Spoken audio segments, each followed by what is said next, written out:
So finally we are out of the NT office. पूरा दिन I think हमारा successful रहा है। हमने एनटी के ऑफिशियल से बात तो नहीं हो पाई, लेकिन हमारी कंप्लेन उनके पास फाइल हो चुकी है। जो भी स्टूडेंट्स की डिमांड थी वो हमने उनके सामने पुट फॉरवर्ड कर दिया, रिसीविंग भी ले लिया है। तो जानते हैं कि क्या क्या हमारी डिमांड्स थी। करण सर बताइए। स्पेसिफिकली जो बात नहीं करने दी उन्होंने वो तो हमने रखा ही है इसके अंदर, वो तो चलो अलग इशू है, लेकिन स्पेसिफिकली आपके एग्ज़ाम से रिलेटेड कि जो चीटिंग हुई है, जो एक्शंस लेने चाहिए थे एनटीए को, अगर आप पहले से सिक्योरिटी एश्योर नहीं कर पा रहे थे फिर भी आपने एग्ज़ाम कैसे करा दिया, और जो बच्चों का पैसा लगा है, खर्चा हुआ है, वो कैसे रिकवर होगा, और फ्यूचर के साथ खिलवाड़ हो रहा है स्पेसिफिकली, उसका उनकी लाइबिलिटी होनी चाहिए, उनकी अकाउंटेबिलिटी होनी चाहिए, और फर्दर जो आपकी इन्वेस्टिगेशन होगी वो ट्रांसपेरेंट होनी चाहिए, प्रोब अच्छे से होना चाहिए, और बच्चों को पता लगना चाहिए कि कौन सा सेंटर, कौन से टीचर्स या कौन से ऑफिसर्स इसके अंदर रिस्पॉन्सिबल है जिन्होंने चीटिंग के अंदर हाथ लगाया। ठीक है सर, मैं प्रसून सर से भी रिक्वेस्ट करूँगा। सर, स्टूडेंट्स का आपके पास भी बहुत सारे मैसेज आते हैं, जैसे हम लोग कल रात भर से देख रहे हैं कि स्टूडेंट्स बोल रहे हैं कि हम लोगों का जो होप है पूरा टूट गया है। तो आपके हिसाब से क्या वो होप मतलब फिर से एनटीए पे ट्रस्ट फिर से बिल्डअप हो सकता है वापस, कि अब ये एग्जामिनेशन जो है ये इसी तरीके से चलता रहेगा, मतलब एक लाइक क्लूलेस मैनर? सर, ये एग्जामिनेशन का लीक होना एक कह सकते हैं कि इनका फेल्योर ही है पूरी तरीके से, क्योंकि स्टूडेंट क्या होते हैं, बहुत दूर दूर से आ रहे हैं स्टूडेंट, और अपना सारा रिसोर्स यूटिलाइज़ करके इतने गर्मी में, इतने इस टेम्परेचर में वो एग्ज़ाम लिखने के लिए आते हैं बहुत दूर से। तो बहुत चीज़ यहाँ पे मायने रखती है, और एनटीए पे सर डेफिनेटली इनको ये इस चीज़ का कंसर्न देखना होगा, और इसी चीज़ के लिए हम लोग सर नेक्स्ट मैं आपसे पूछना चाहूँगा क्या फर्दर मेजर्स लेने चाहिए एनटीए को, ताकि नेक्स्ट जो एग्जामिनेशन हो। फर्स्ट ऑफ ऑल, जैसे आपने सर जो पॉइंट्स मेंशन किए कि स्ट्रिक्ट एक्शन में, मेरे हिसाब से before they announce the next date, first of all they should rethink कि how they should conduct the examination. Okay, because offline इनसे नहीं हो रहा, पर पहली बार में फेल हो गए लोग, बिकॉज ऑल इंडिया लेवल पे दे doesn't have that much amount of work force, because ये लोग किराए पे लोग रखते हैं, सीधी बात है। They are like small what we can say data science based agency. Okay, NTA का काम करने का तरीका, मैं जब से एनटीए ने ये एग्जाम लेना स्टार्ट किया तब से मैं इसको स्टडी कर रहा हूँ। They are a data science agency. इनको एग्जामिनेशन से कोई मतलब नहीं होता, ना क्वेश्चन से। ये सिर्फ क्या करते हैं, कुछ एक्सपर्ट से क्वेश्चन बनवाते हैं, उसको अपने सॉफ्टवेयर में डालते हैं, रैंडमली क्वेश्चन आईडी से क्वेश्चन पिक होता है, जिसमें क्वेश्चन गलत निकलते हैं, हिंदी टाइपिंग गलत होता है, इंग्लिश, ये सारी गलतियां तो अलग थी जो कि हम पिछले 5-6 सालों से देख रहे थे। अब एक और बखेड़ा इन लोगों ने खड़ा कर दिया है।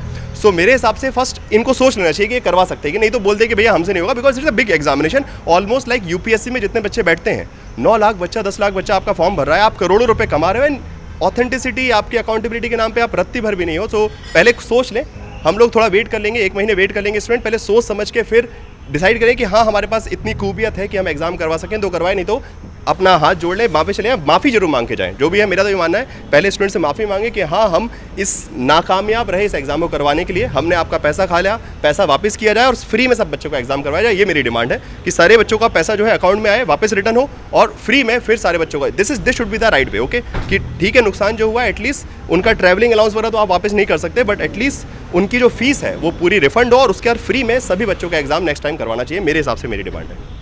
एक छोटा सा इशू और है मेरा, अश्वनी सर से मैं पूछूंगा कि देखिए हमारा इंडिया डिजिटल इंडिया बनने जा रहा है, हम ऑफलाइन एग्ज़ाम से ऑनलाइन एग्ज़ाम की तरह शिफ्ट हो रहे हैं, और यहाँ पर एनटीए उल्टा करता है कि आप ऑनलाइन एग्जामिनेशन से वापस ऑफलाइन, जिसमें ज़्यादा मैनिपुलेशन के चांसेस होते हैं। तो इसके लिए क्या स्क्रूटनी ली जाए आगे, क्या ऑनलाइन एग्जाम होना चाहिए, क्या ऑफलाइन होना चाहिए, आप बताएं। सर, ऐसा नहीं है कि ऑनलाइन में नहीं हुआ, ऐसे ही ऑनलाइन में भी बहुत सारी ऐसी न्यूज़ आई। 2022 में हिस्ट्री क्वेश्चन पेपर पूरा लीक हो गया था, और उन्होंने कभी एक्सेप्ट ही नहीं किया कि पेपर लीक हुआ है। पेपर बाहर पड़ा हुआ है, बच्चे डिस्कस कर रहे हैं उसको, और वो एक्सेप्ट ही नहीं कर रहे हैं। यहाँ पे तो सील खुली हुई मिली पूरी बुकलेट की, तो ना तो इनसे ऑनलाइन हो पा रहा है, ना इनसे ऑफलाइन हो पा रहा है। सिंपल अगर बताओ तो, मतलब क्यों ये बॉडी बनाई गई थी मुझे नहीं पता चला, अभी तक नहीं पता चला। एक एग्जामिनेशन इनका ऐसा नहीं हुआ कि जो फुल प्रूफ हुआ हो कि सर ये हमने 100% सक्सेसफुल एग्जामिनेशन कंडक्ट करा दिया। एक भी नहीं, आप एक बता दीजिए कोई नहीं हुआ।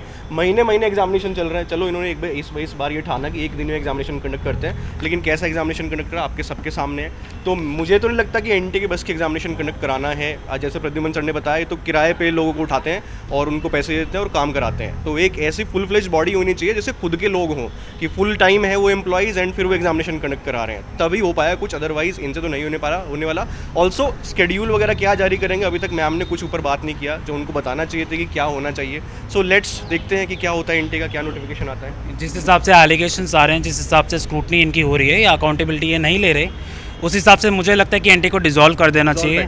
एक नई ऑर्गेनाइजेशन, एक नई लोग इस एडमिनिस्ट्रेशन, नई अपॉइंट होनी चाहिए, रेपुटेशन का होना चाहिए। ऑफिशियल पे डेपुटेशन पे दे आर जस्ट इन्वेस्टिंग। ये होता है ना कि जैसे कोई किसी को डिमोट कर दिया, इनका डेपुटेशन का मैंने स्टडी की थी। सो जैसे किसी ऑर्गेनाइजेशन है, ठीक है, वहाँ पे जो ऑफिसर है वो अच्छा काम नहीं कर रहे, चलो ठीक है इसमें डाल दो, because they are not expert, they are not exam expert कि एग्जाम कैसे कंडक्ट करवाना है, ये इनके पास कोई नहीं है। They are IAS officer, IPS officer, जो भी मतलब जो रैंकिंग है, मतलब बेसिकली जो गवर्नमेंट ऑफिशियल्स होते हैं वो बस आ जाते हैं डेपुटेशन पे, कुछ अपना टाइम काटते हैं। So they not even interested about the future of the students. वो कनेक्ट ही नहीं कर पाते कि एक स्टूडेंट को कितना दर्द हो रहा होगा। वो जो दर्द है उस पूरी प्रोसेस की तैयारी करना, 6-7 महीने लगना, और आखिरी में जाके एक दिन में बोल देना कि चलिए काम खत्म, पैसा आ जाए, अपने घर जाइए। तो अभी तक कोई नोटिफिकेशन की तरफ से नहीं आया है कि क्या एग्जामिनेशन हुआ है।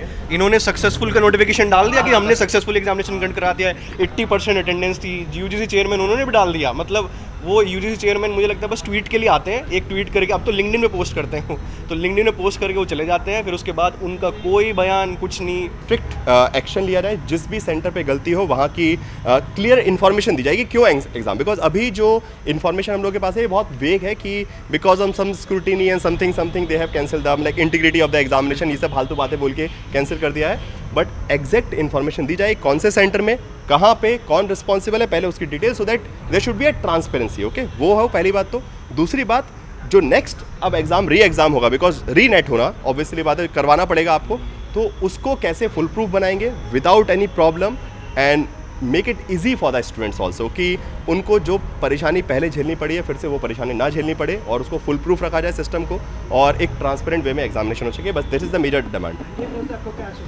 NTA की तरफ से कोई एश्योरेंस नहीं है, बस एक कागज़ पे उन्होंने सील लगा के दे दी अपनी तरफ से कि ये हाँ बस ये है कि दे आर एक्चुअली होता ना कि पर्दे के पीछे छुप रहे हैं, ये स्थिति है उन लोगों की अभी। ठीक है, बस एक गवर्नमेंट ऑफिस होने के नाते NTA की रिस्पॉन्सिबिलिटी बनती थी किसी ऑफिसर को डेजिग्नेट करे जो हमसे आके बात करे।